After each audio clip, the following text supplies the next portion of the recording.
Hello friends, academy 24 में दोस्तों आप लोग का स्वागत है। तो दोस्तों हम लोग इस क्लास में सुपर टेट की तैयारी कर रहे हैं। तो आज जो मैं टॉपिक लाई हूँ एनसीएफ है। तो एनसीएफ 2005 से हम लोग कुछ क्वेश्चन करेंगे जो कि मोस्ट इम्पॉर्टेंट है एग्ज़ाम के लिए। तो चलिए क्लास को देखते हैं। एनसीएफ 2005 के अनुसार शिक्षा का मुख्य उद्देश्य क्या है? तो शिक्षा का मुख्य उद्देश्य है कि एनसीएफ 2005 का प्रमुख मार्गदर्शी सिद्धांत है कि बच्चों को ज्ञान को केवल स्कूल तक सीमित न रखकर बाहरी दुनिया उनके व्यवहारिक जीवन से जोड़ना।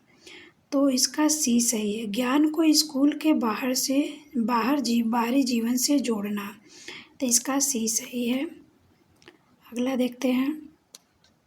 एनसीएफ 2005 सीखने के किस दृष्टिकोण पर सबसे अधिक बल देता है? तो एनसीएफ 2005 रचनावाद पर जोर देता है, जहां बाल केंद्रित वातावरण में बच्चे स्वयं अपने ज्ञान का निर्माण करते हैं। तो ये रचनावाद सृजनात्मक दोनों, इसका बी सही होगा।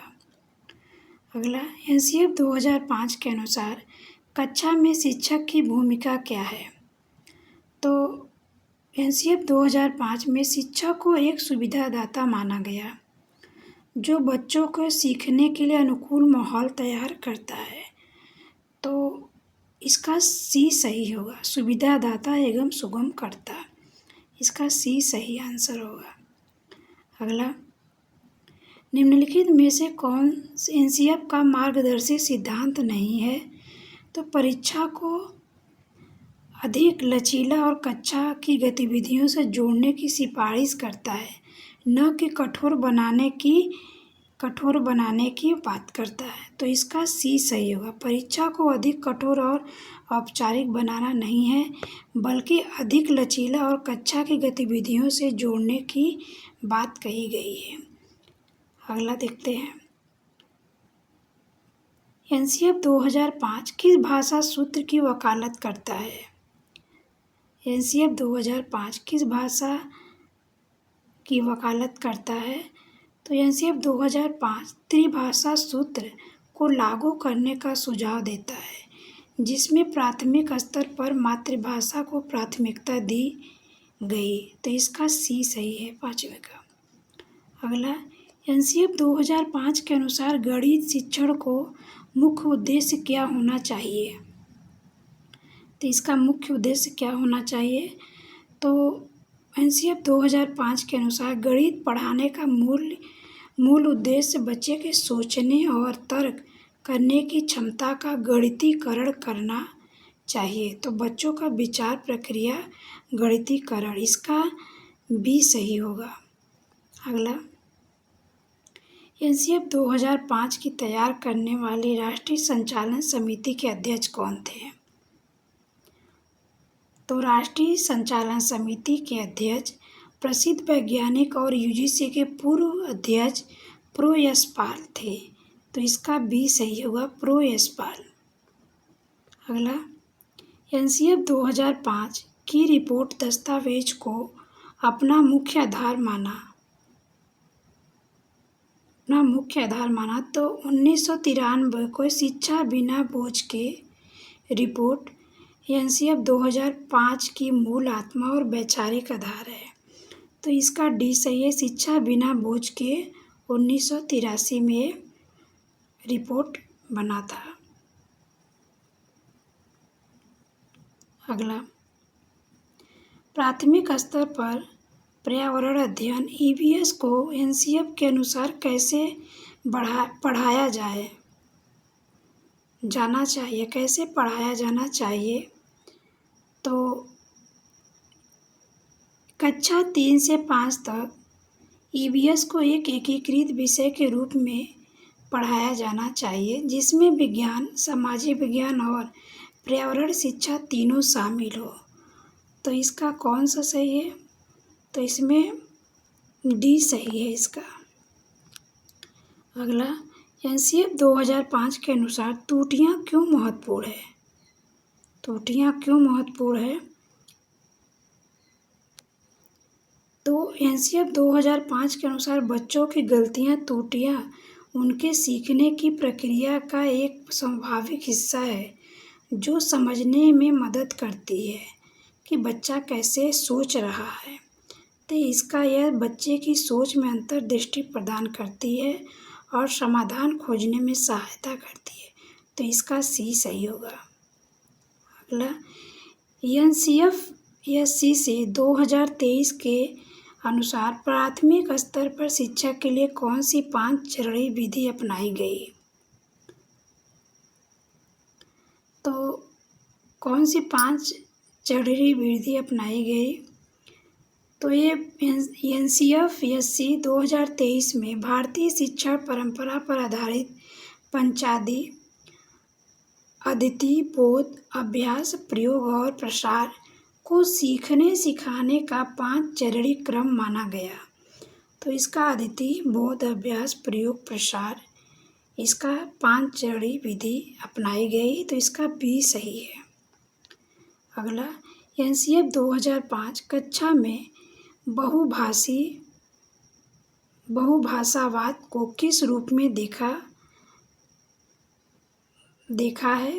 देखा जाता है? थोड़ा टाइप में गलती हो गई है। एनसीएफ 2005 बहुभाषा को किसी समस्या के रूप में नहीं बल्कि कक्षा में भाषा सीखने और संज्ञानात्मक विकास के लिए महत्वपूर्ण है संसाधन के रूप में देखता है। तो ये एक समृद्ध संसाधन है। इसका सी सही है। अगला,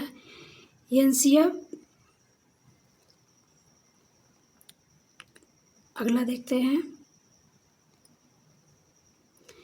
एनसीएफ से 2023 द्वारा अनुशासित नया स्कूली ढांचा कौन सा है? तो इसकी स्कूली ढांचा कौन सा है?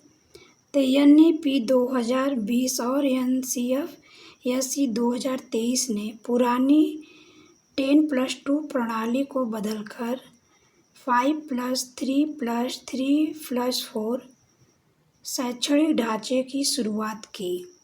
तो इसका सी सही है। अगला, एनसीएफ के अनुसार प्राथमिक स्तर पर पर्यावरण अध्ययन ईवीएस को कितनी थीम्स में विभाजित किया? तो इसको ईवीएस को 6 एकीकृत थीम्स में बांटा गया।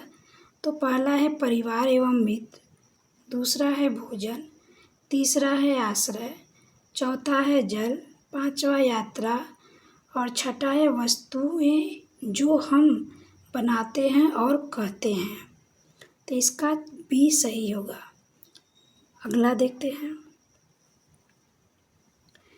एनसीएफ के अनुसार बच्चों द्वारा की जाने वाली त्रुटियां क्यों महत्वपूर्ण